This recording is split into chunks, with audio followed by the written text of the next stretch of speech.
नमस्कार, मैं हूं मनोज बनू। आफताब और श्रद्धा की कहानी आप लगातार देख रहे होंगे। डेटिंग ऐप, दोस्ती का एक प्लेटफॉर्म जिसके ज़रिए दोस्ती होती है।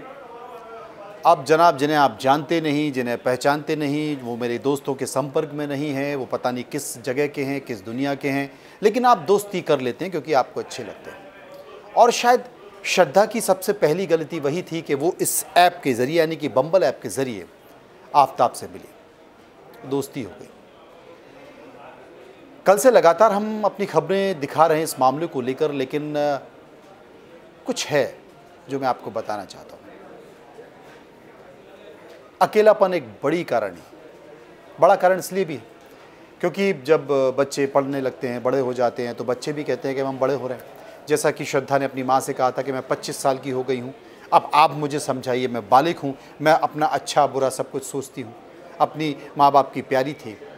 और यही कारण था कि जब वो एक कॉल सेंटर में काम कर रही थी और आफताब जो कि एक फूड का प्रोग्राम बनाता था, इंस्टाग्राम में उसका एक ब्लॉगर है, उसमें तमाम सारी चीज़ें डालता था, उससे प्रभावित होकर दोस्ती हो गई। उसके आसपास के इलाके में रहता था। तमाम उसके जो कॉलेज के दोस्त हैं उनसे भी बातचीत हुई। उन्होंने कहा कि दोनों बड़े मैच्योर थे, श्रद्धा और आफताब दोनों, इसलिए हमें लगा कि ये अपने फैसले ले सकते हैं और अगर ये इतना बड़ा फैसला ले रहे हैं तो बेहतर होगा। और कुछ दिनों बाद आफताब उसे दिल्ली लेकर आ गया।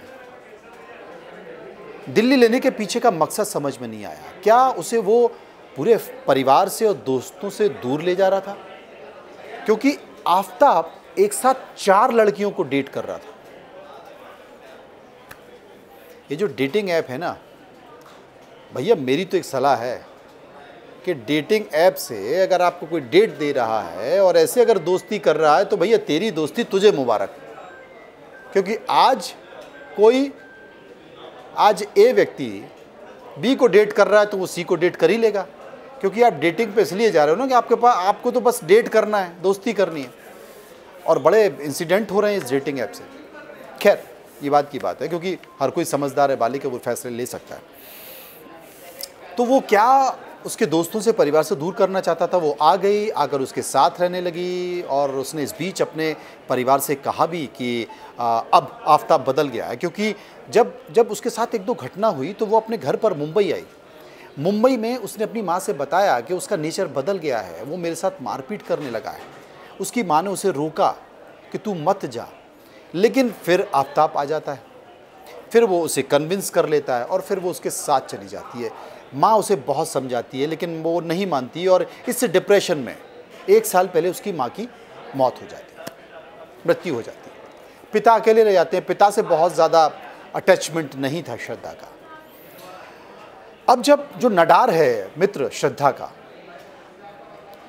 एक बार व्हाट्सएप पे श्रद्धा ने कहा कि मुझे लगता है कि ये मेरे साथ कुछ गलत कर देगा, मुझे मार देगा।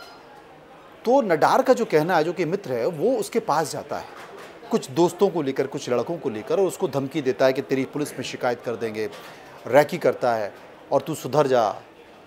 तो फिर आफताब भरोसा दिखाता है कि नहीं, मैं सुधर गया हूँ और तुम चिंता मत करो और कोई ज़रूरत नहीं है। और उन्हें ऐसा फील होता है कि सुधर गया है। फिर दोनों के रिश्ते फिर हो जाते हैं। बार बार रिश्ते बिगड़ रहे हैं, बार बार रिश्ते सुधर रहे हैं, लेकिन इन रिश्तों के बीच एक डर है जो आफताब के मन में है। और वो डर उसके दोस्त उसको बार बार दिखाते हैं। ये प्लॉट समझिए पूरा, ये आफताब का प्लॉट है। वो उसका दर्द दिखाते हैं। और जब बात पुलिस तक आ जाती है तो इस बीच अचानक से फ़ोन बंद हो जाता है श्रद्धा का।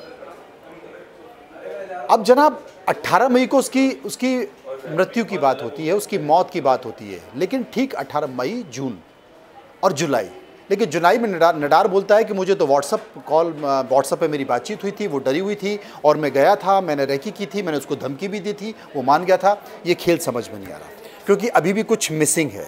या तो नडार झूठ बोल रहा है या आफताब झूठ बोल रहा है। क्योंकि पुलिस में उसने कहा, पुलिस की बातचीत में कहा कि उसने 18 मई को उसका मर्डर किया। अब बात यहाँ से आगे जाती है। अब मीडिया तो मीडिया है। मीडिया कहता है कि साहब ये तो लव जिहाद है, और लव जिहाद को लेके वो इतना उठा-पटक करता है, वो इतना उसको ऊपर नीचे करता है कि उसे कुछ मिल जाए। मतलब लव जिहाद की अगर पूंछ भी मिल जाती ना साहब, तो वो उसको हाथी बना देता। लेकिन लव जिहाद दिखा नहीं। देखिए जो है वो बताना चाहिए, उसका एंगल दिखा नहीं, और पुलिस भी कह रही है कि हमें अभी तक इस एंगल से कुछ महसूस नहीं हुआ। हाँ, इतना ज़रूर है कि आफताब एक शातिर आशिक है, सन की आशिक है, और लड़कियों से दोस्ती करना उसका शौक़ है। अब दोस्ती की हद क्या है, ये परिभाषा खुद आफताब तय करता है, लड़की को तय नहीं करने देता। वो उसको अपने जाल में फंसाता चला जाता है। वो पिटती रहती है, वो शिकायत भी करती है अपने दोस्तों से, परिवार से, लेकिन वो कन्विंस हो जाती है। कन्विंस कौन करता है? आफताब उसे कन्विंस करता है। बात आगे चलती है, अचानक से संपर्क टूट जाता है। नडार फिर कहता है कि 2-3 महीनों से श्रद्धा से बात नहीं हुई। वो उसके भाई जयश्री को बताता है मुंबई में, और जयश्री को बोलता है कि आपको पुलिस में इस बात की शिकायत करना चाहिए कि ना तो फ़ोन से संपर्क हो रहा है और ना वो मिल रहा है। अब समझिए, इस प्लॉट को समझिए। जयश्री अपने पिता को बताते हैं, और पिता पहुंचता है सीधा कहाँ पर? सीधे थाने। थाने में क्या कहानी? थाने में पुलिस को संपर्क किया जाता है, पुलिस संपर्क करती है दिल्ली, और दिल्ली से बाद उसके बाद फिर सर्चिंग शुरू हो जाती है। अब जहाँ पर आफताब रहता है, जब से वो श्रद्धा को लेकर पहुँचा है जिस इलाके में जहाँ उसका फ्लैट है पहले मंजिले पर, वहाँ पर वो किसी से संपर्क नहीं करता है, वो किसी के संपर्क में भी नहीं रहता है। और जब ये घटना हो जाती है उसके बाद वो घर से बाहर भी नहीं निकलता है। नीचे एक सज्जन थे, जब हमने उनसे पूछा कि जनाब आप जानते हैं? बोले मैं तो उसे जानता नहीं, अचानक एक बार गया था, मैंने 2-3 बार दरवाजा खटखटा दिया तो घबराते हुए बाहर निकला। बोले खबरदार आज के बाद ऐसा किया तो। इसका मतलब उसके अंदर डर था। 2 महीने पुरानी बात है, वो डरा हुआ था कि कहीं कोई आ तो नहीं गया, किसी को पता तो नहीं चल गया। तो ये घटना घट गई। अब आफताब पुलिस को बता रहा है, और पुलिस आफताब से पूछ रही है। दोनों के बीच बातचीत चल रही है।